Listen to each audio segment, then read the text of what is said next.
Are you tired of the repetitive task of manually opening downloaded files in Google Chrome? Well, worry no more. In this quick video, I'll show how you can set Chrome to automatically open downloaded files on your Windows computer. So let's start without wasting any time. First of all, open the Chrome browser on your PC. Then click on the three dot icon from the upper right corner of the screen. Next, click on Settings from here. After that, click on Downloads from the left side menu.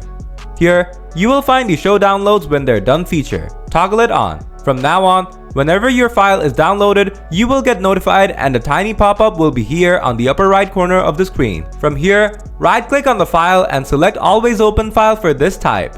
And now, whenever you download such file type, it will open on its own. So guys, that's how automatically open downloads in Google Chrome on your PC. If the video was useful, don't forget to smash that like button.